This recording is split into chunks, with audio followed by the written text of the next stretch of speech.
Assalamualaikum warahmatullahi wabarakatuh. Pada kesempatan kali ini, kami dari kelompok 12 akan memaparkan materi mengenai tata bahasa relasional. Kelompok 12 beranggotakan 1. Sinta Anggraini Setiawati, NIM 2101421057. 2. Salima Asa Lestari dengan NIM 2101421061 dan Vina Maulida NIM 2101421083. Berikut merupakan paparan materi dari kelompok 12. Latar belakang tata bahasa relasional.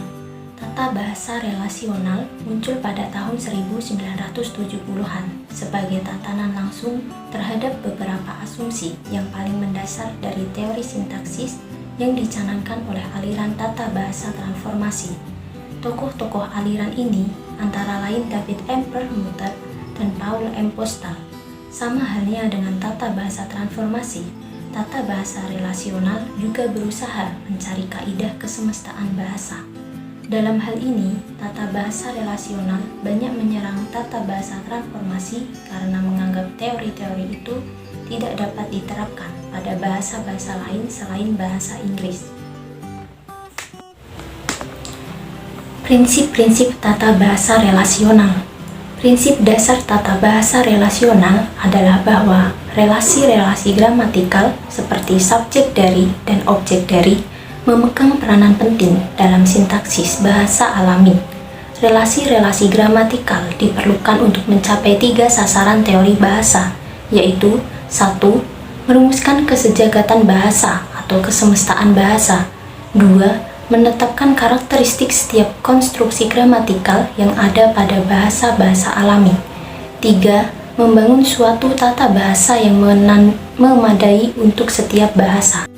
Ketiga sasaran teori bahasa tersebut dicapai oleh tata bahasa relasional melalui 3 unsur linguistik, yaitu 1. Seperangkat simpai atau nodes yang menggambarkan semua unsur linguistik, klausa, frasa, kata, dan morfem. 2.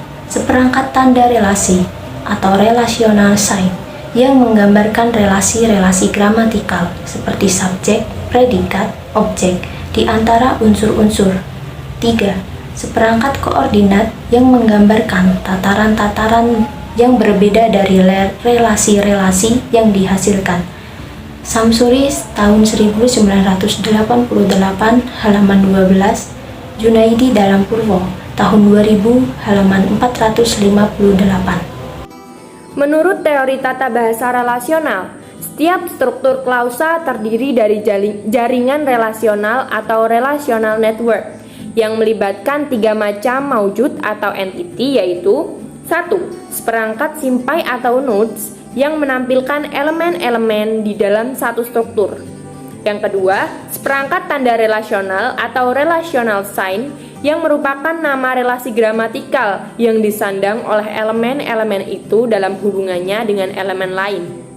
Yang ketiga, seperangkat coordinates yang dipakai untuk menunjukkan pada tataran yang manakah elemen-elemen itu menyandang relasi gramatikal tertentu terhadap elemen yang lain. Berikut merupakan contoh dari tata bahasa relasional.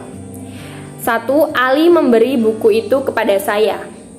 Klausa tersebut mempunyai 3 buah nomina dan sebuah verba yang masing-masing saling bergantungan satu sama lain dan masing-masing membawa satu relasi.